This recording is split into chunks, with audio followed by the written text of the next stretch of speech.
child sexual abuse. I call the Prime Minister. I move that the House apologise to the victims and survivors of institutional child sexual abuse. Mr Speaker, let me first welcome all of those who have come here today.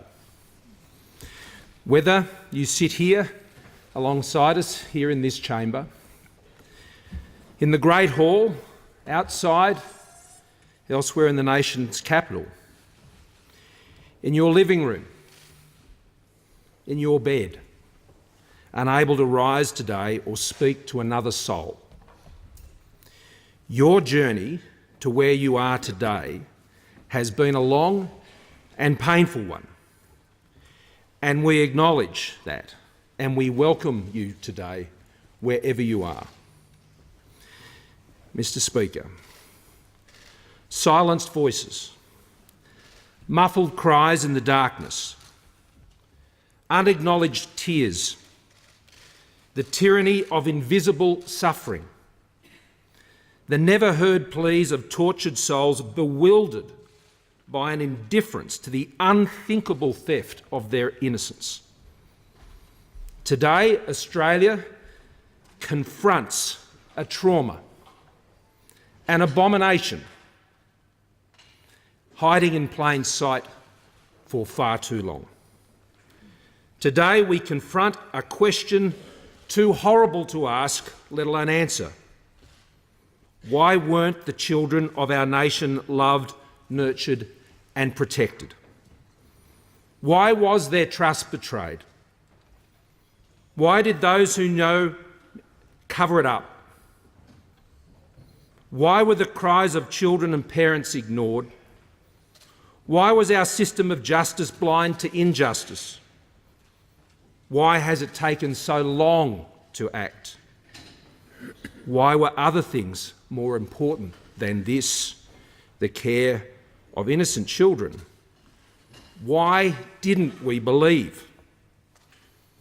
Today we dare to ask these questions and finally acknowledge and confront the lost screams of our children. While we can't be so vain to pretend to answers, we must be so humble to fall before those who were forsaken and beg to them our apology. A sorry that dare not ask for forgiveness, a sorry that dare not try and make sense of the incomprehensible or think it could, a sorry that does not insult with an incredible promise, a sorry that speaks only of profound grief and loss.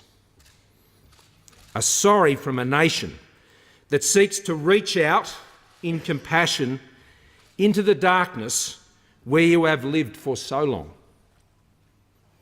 Nothing we can do now will right the wrongs inflicted on our nation's children. Even after a comprehensive Royal Commission which finally enabled the voices to be heard and the silence to be broken, we will all continue to struggle. So today we gather in this chamber in humility, not just as representatives of the people of this country, but as fathers, as mothers, as siblings, friends, workmates, and in some cases, indeed as victims and survivors. Ngunnawal means meeting place, and on this day of apology we meet together. We honour every survivor in this country. We love you, we hear you, and we honour you. No matter if you are here at this meeting place or elsewhere, this apology is to you and for you. Your presence and participation makes tangible our work today, and it gives strength to others who are yet to share what has happened in their world. Elsewhere in this building and around Australia, there are others who are silently watching and listening to these proceedings. Men and women who have never told a soul what has happened to them. To these men and women I say, this apology is for you too. And later, when the speeches are over, and we stand in silence and we remember the victims who are not with us anymore. Many too, sadly, by their own hand. As a nation, we failed them, we forsook them, and that will always be our shame. This apology is for them and their families too. As one survivor recently said to me, it wasn't a foreign enemy who did this to us. This was done by Australians to Australians. Enemies in our midst. Enemies in our midst. The enemies of innocence. Look at the galleries. Look at the Great Hall. Look outside this place and you will see men and women from every walk of life, from every generation and every part of our land. Crushed, abused, discarded and forgotten. The crimes of ritual sexual abuse happened in schools, churches, youth groups, scout troops, orphanages, foster homes, sporting clubs, group homes, charities, and in family homes as well. It happened anywhere a predator thought they could get away with it, and the systems within these organisations allowed it to happen and turned a blind eye. It happened day after day, week after week, month after month, decade after decade, unrelenting torment. When a child spoke up, they weren't believed and the crimes continued with impunity. One survivor told me that when he told a teacher of his abuse, that teacher then became his next abuser. Trust broken, innocence betrayed, power and position exploited for evil, dark crimes. A survivor named Faye told the Royal Commission, "Nothing takes the memories away. It happened 53 years ago and it's still affecting me." I also met with a mother.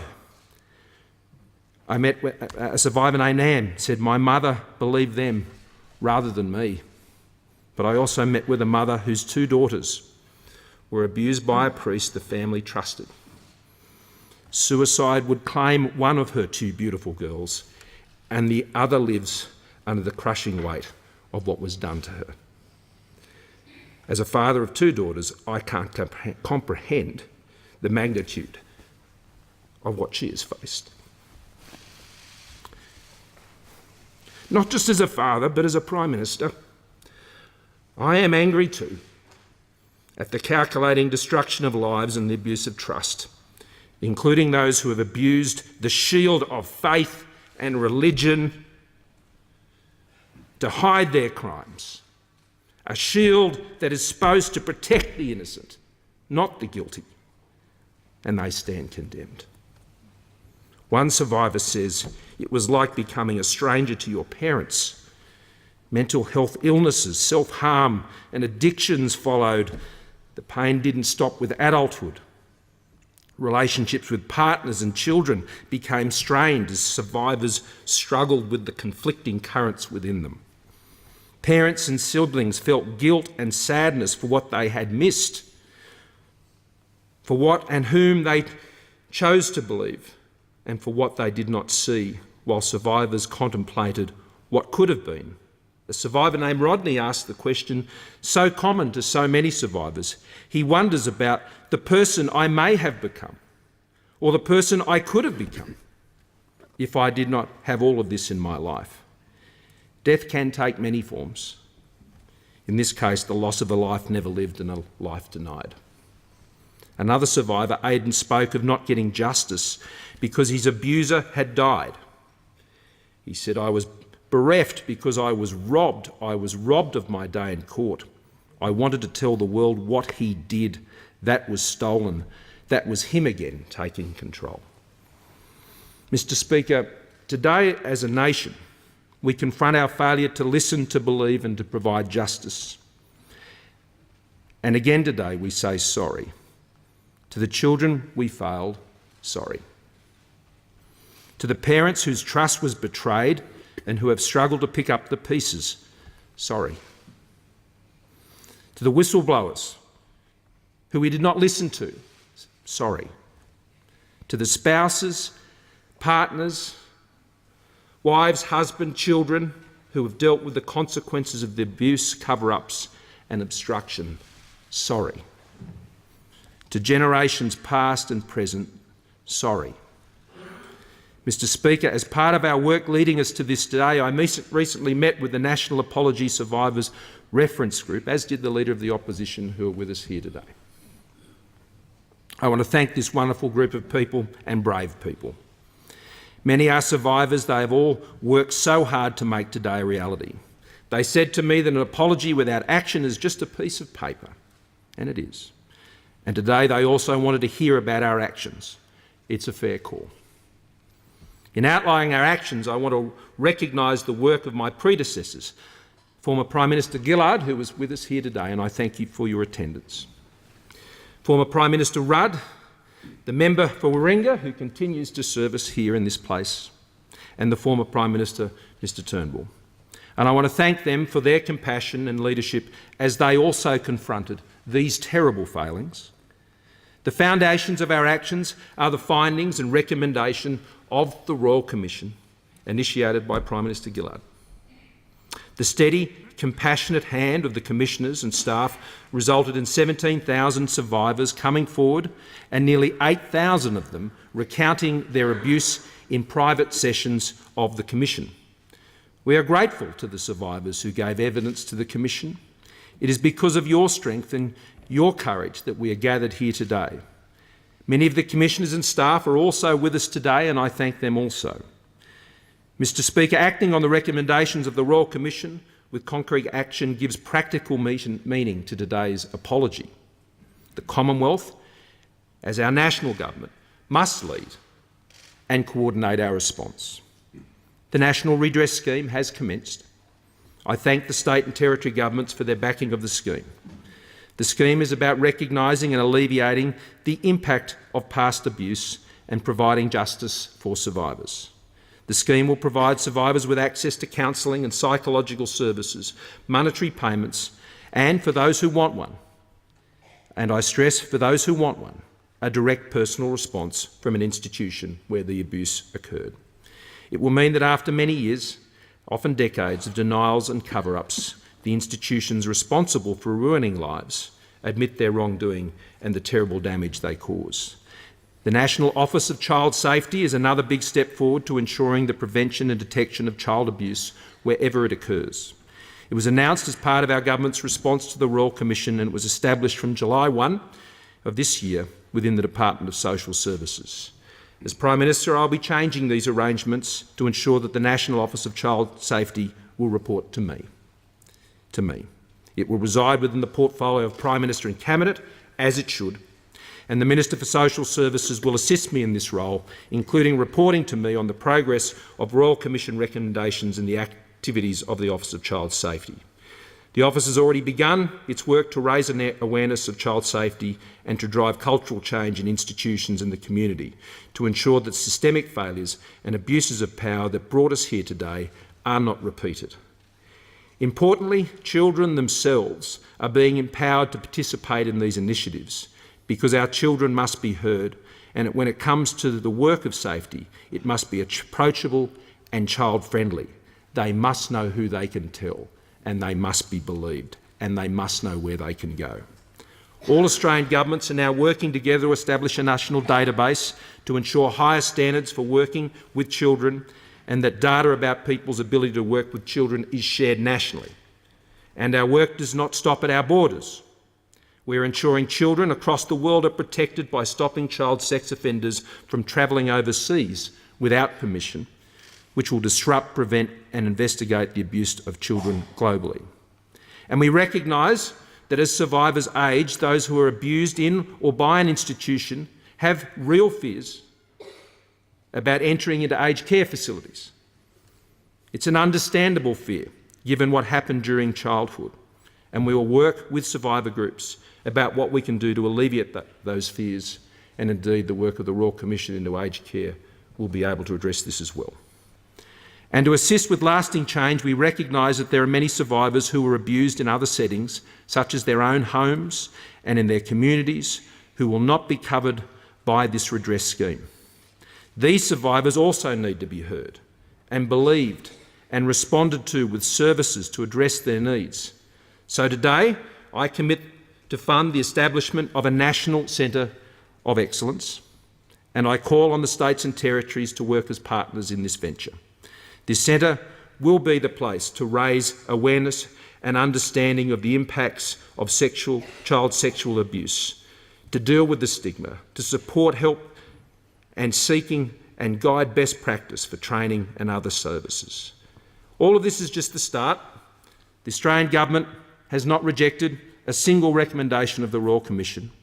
We now actively work on 104 of the 122 recommendations that were addressed to the Commonwealth, and the 18 remaining are being closely examined in consultation with states and territories.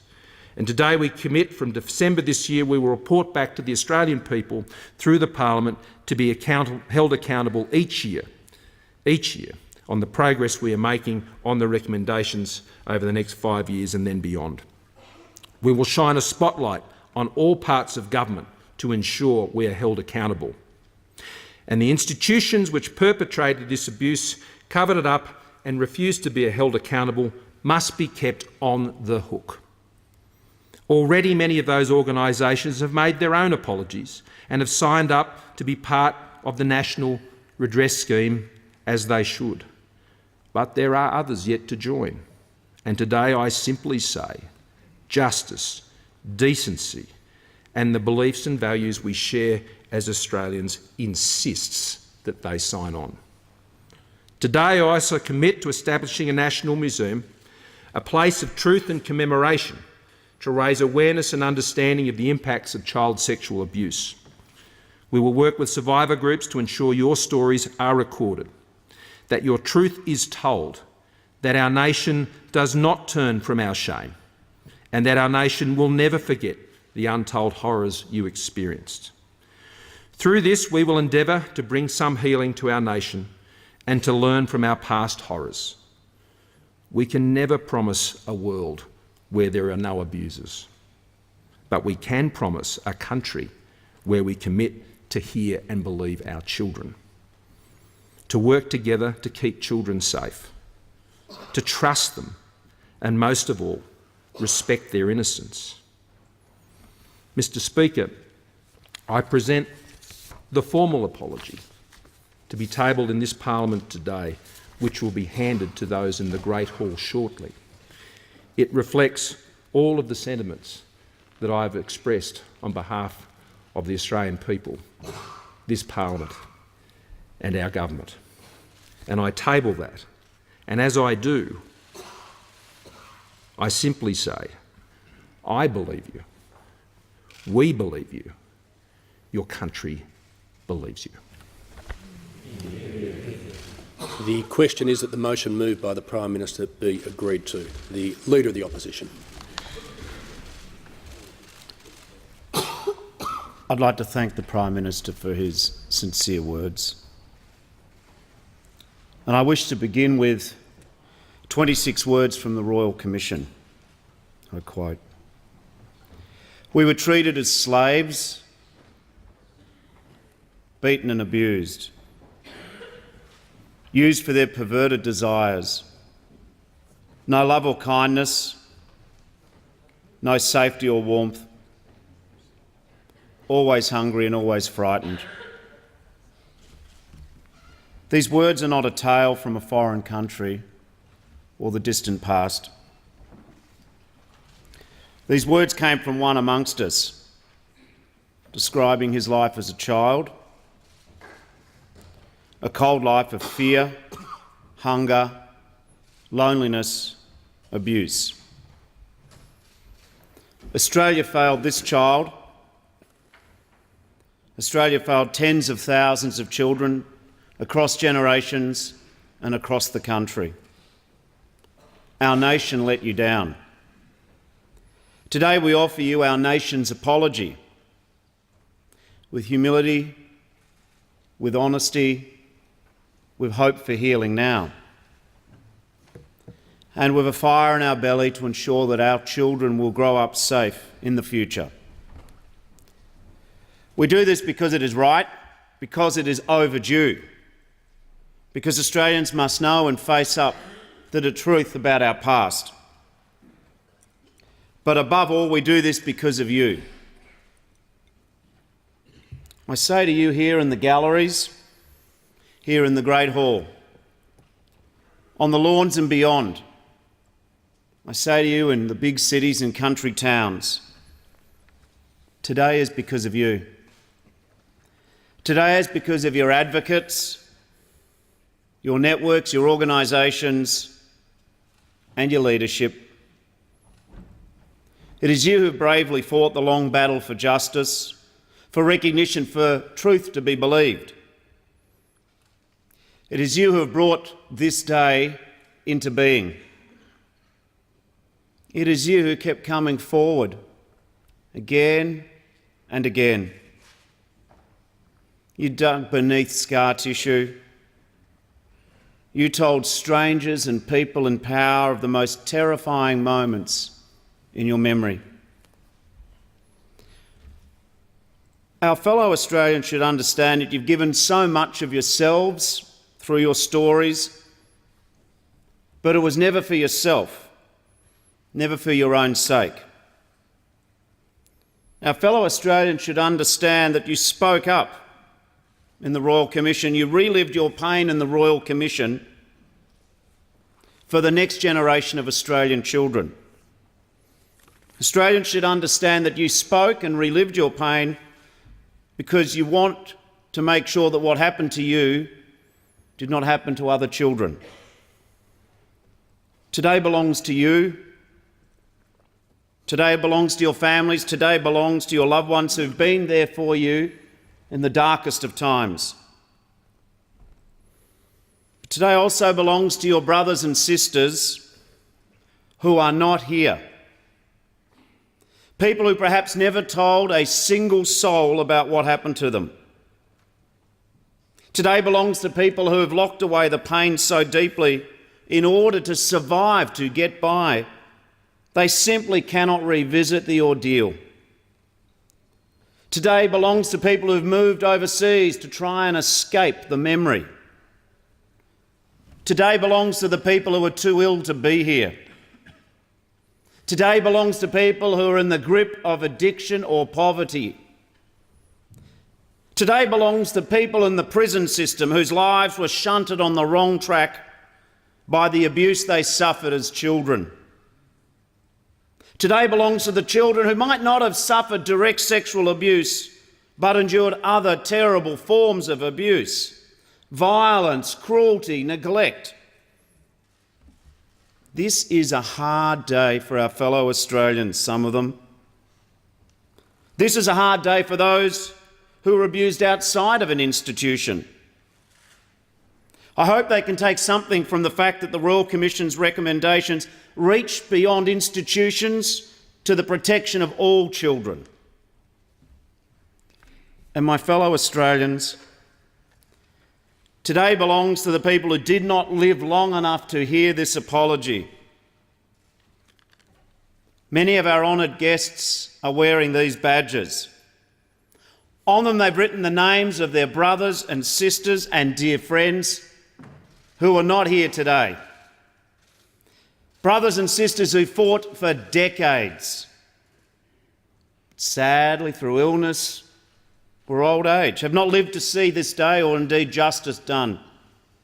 And of course there are those who took their own lives, stolen from our world by the trauma, the hurt and the hardship that they have endured. We will remember them today, and Australia must promise to remember them always. Mr. Speaker, to everyone to whom this day belongs, I say on behalf of the Labor opposition and the Commonwealth Parliament and the people of Australia, we are sorry. We are sorry for every childhood stolen, every life lost. We are sorry for every betrayal of trust, every abuse of power.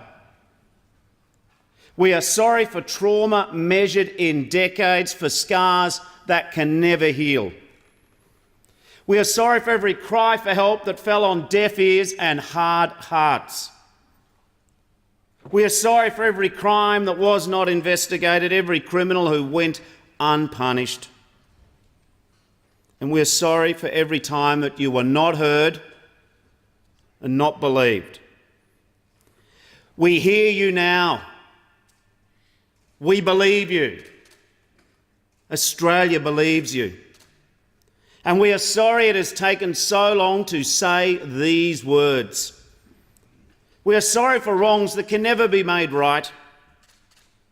We are sorry that you and your brothers and sisters have been left to fight for justice, respect and dignity on your own.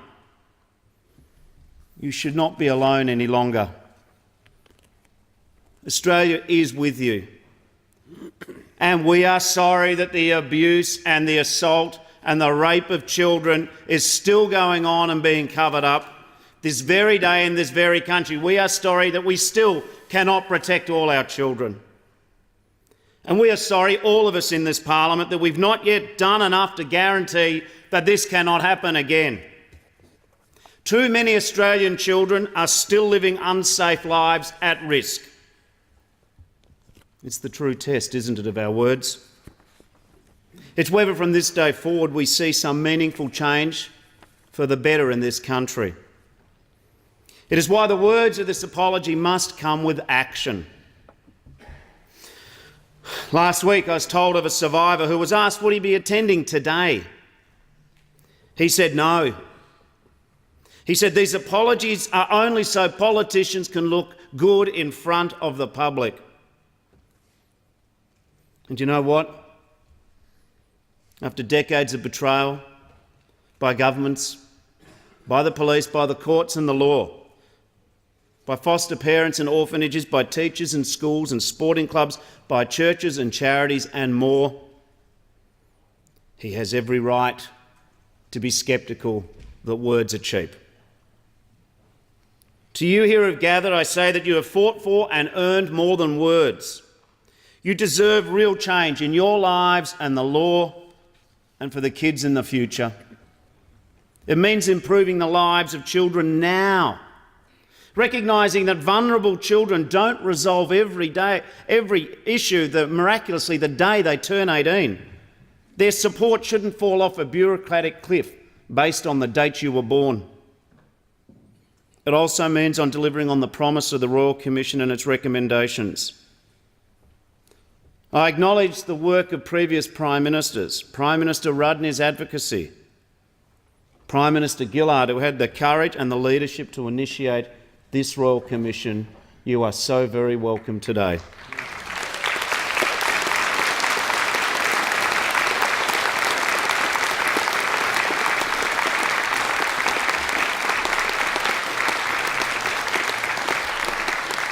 I acknowledge Prime Minister Abbott for continuing the Royal Commission. Prime Minister Turnbull put this apology on the parliamentary agenda. We recognise him. I acknowledge and support the initiatives announced today by the Prime Minister. I also acknowledge Jenny Macklin, who's given so much to this process.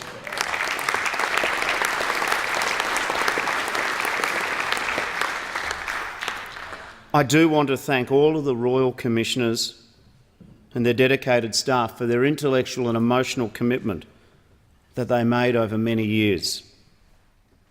Already other countries are looking at what Australia has done as possibly best practice around the world for empowering survivors and victims, for putting the people who matter at the centre. The final report, its 17 volumes, occupy 3 full shelves of the Parliamentary Library. But we cannot leave it tucked away in a quiet corner of this building, slowly gathering dust. We are never going to get a better set of opinions than this Royal Commission. We are never going to be presented with a more comprehensive set of solutions than this Royal Commission. And whether it is making redress right or reforming the law, it is now up to us in this Parliament not the survivors and victims. We have the power, we have the authority, we have the responsibility to turn these recommendations into actions without caveats, without compromise. Labor will, wherever we sit in this parliament, in coming years unequivocally support the implementation of the Royal Commission, with no discounting nor delay. It is not the time for government or institutions to haggle over the dollars, to hide behind the lawyers. No time to pretend that a token payment handed over in secret 40 years ago can be changed by a retrospective formula into an adequate sum. This is not the time to ask for more time, as if this process has been rushed. People have already died waiting for the justice they are due. People are dying.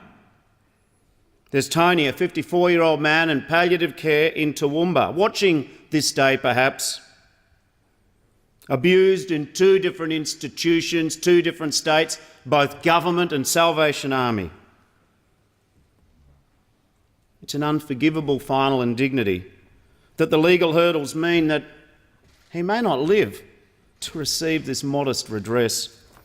Mr. Speaker, as the Royal Commission's gone about its work, I know many Australians have been watching the news and reading the articles and saying to each other in horror and disbelief, why are we only hearing this now?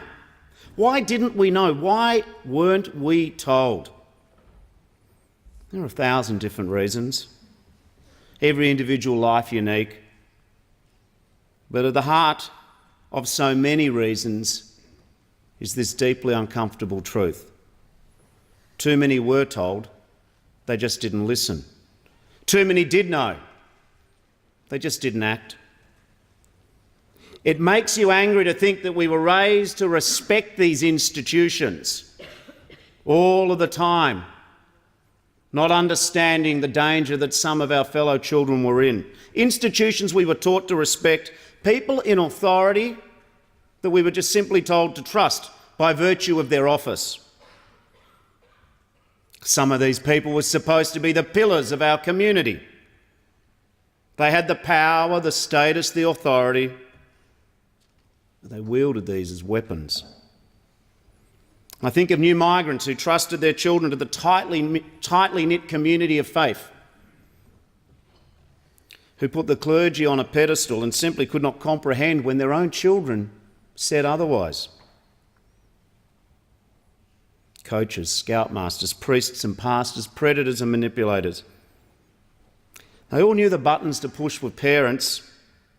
There was that flattery of attention, the praising of their particular child's potential to secure more private time. If you were in an orphanage or foster care or an Aboriginal child on the mission, the machinery of state was geared against you. If you ran away to escape assault, the police brought you back. One child who tried to tell them what was going on got a smack across the mouth, told not to tell lies about these nice Christian men. Another boy actually went to file a police report. He was sitting there in the interview room. The sergeant started interrogating me in his booming voice, and all I could think about myself was, what have I done? Aboriginal children silenced by isolation and discrimination, cut off from country and culture. Children who could not speak up for themselves. Kids with profound or severe impairment, abused every day when they were being dressed and bathed. Silence was coerced by beatings, by forced labour, by threats of starvation, by the punishment of perpetual fear. One child recalled waiting every day for the crackle of the PA system, the moment when someone's name would be called to summon them to the office to be disciplined. He said, we were scared from the minute we woke up until the minute we fell asleep. And then, of course, there was the fear of God. The nuns who told children they abused to keep their mouths shut because little girls who lie go to hell. Or the good Catholic boy who every time he was sexually abused by his priest had to confess the sin of his impurity to his abuser. Sometimes children kept silent to protect others, to shield a younger brother or sister from abuse. Sometimes children were kept quiet through terrible false hope that if they did what they were told, then their mum and dad would come back and take them home. Sometimes children kept quiet because compliance was the only realistic survival strategy they had. As one said, "I needed to do what I could to survive." In all of these heartbreaking cases, children often kept their abuse a secret for years and years to spare themselves the shame. Because amongst all of the vile and unforgivable things that these perpetrators did, perhaps the most devious and manipulative was to put the blame on the child itself, as if somehow the child had something to be ashamed of. One of you said to me last week, "You can't underestimate the damage that does." A shame lives with you every day. And even though you know what has happened to you was not your fault, even though your head tells you that, your heart still feels the powerlessness and the shame. It is worth repeating now on behalf of our nation. It was never your fault. Not at all. Not then, not now. You have nothing to be ashamed of. There was nothing wrong with you, and you did nothing wrong. The abusers did it because they could, and they did it because they were confident they could get away with it. I said before, people have been saying, "Why didn't we know about this?" Well, make no mistake, institutions knew. They knew, and they did worse than nothing. Too often they put their land, their buildings, their reputation, their revenues ahead of the safety of children in their care. They bullied and intimidated the victims, adding vicious insult to injury. They used their wealth and their resources and their lawyers and their insurance companies to suppress the truth, to engage in a strategy of litigation to exhaust and to bankrupt survivors. And they protected the perpetrators, sometimes for decades. Instead of being sent to jail, the people who committed these crimes were quietly shipped to another town, another unsuspecting parish, and another pulpit to hypocritically and sanctimoniously sermonise on a Sunday about values which were the exact opposite of what they were practising in private every day. And instead, the young people and the children, you are the ones treated like criminals, stigmatised, ostracised, your words disputed, your characters assassinated, the trauma rippling down through the rest of your life.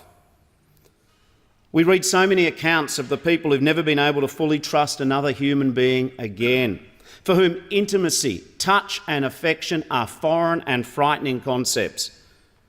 People who can't bring themselves to do something as simple as to use a public toilet because of the memories it restirs.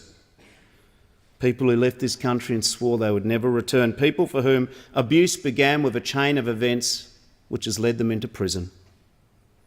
And even people who think that everything has gone away, that they're okay, that they're all right, but it can be triggered by a phone call out of the blue from a long-lost relative who never contacted you in the 50 previous years, but today has led a sudden spark of interest. It can be triggered by something as wonderful as the birth of your own child or the moment that your precious child reaches the age that you were abused at. Perhaps it's even hearing today's apology. And so many who say that their darkest nightmare is growing old, worried that they'll find themselves back in another institution, a nursing home, where helpless and powerless they could be abused again. Everyone's been affected differently by what they have endured, which is why everyone must have the right to access the counselling and the care they need for their own recovery in their own time. This cannot be measured on an insurance actuarial table, and we can't do this on the cheap. Mr. Speaker, the measure of this day will not be known today. It'll be in the months and years to come. As a parliament, as a nation, we can look back and say it was this day that people could feel some hope, some healing. But it should be this day that people say there was a redoubled commitment to action. if we can say that this day was the day that child sexual abuse could be driven from its final hiding places, not just in institutions, but across our homes and families, and brought into the light, if we can say this day was the day that Australia finally faced up to our responsibilities, that we lived up to our obligation to do the right thing by the people we failed for so long, on these questions, time will tell. History will judge our words today. But I say to all of you, to you here, who treat this Parliament with respect by gathering here, to those in the Great Hall, to those on the lawns and across the nation, to people who couldn't be here because of illness or trauma, to people in prison or trapped in poverty and addiction, to the family members who have a member who's passed away and who we remember. You matter to all of us. We've come too late to this day. There are wrongs that cannot be made right. But know that today Australia says sorry. Australia says we believe you. And in years to come, people will learn of your lives. They will be appalled by the suffering. They will be shocked by the cruelty. They will ask themselves how such evil could be spread so far and wide. But please believe me, every single Australian will also pause and wonder at your courage. Believe me, every person takes hope and inspiration from you. Every Australian will count themselves privileged to share this country with people as strong, as brave, as full of character and heart as you. So in the name of the Australian people, in the spirit of humility and healing, and with hope for the future, I commend this motion to the House. Hear, hear.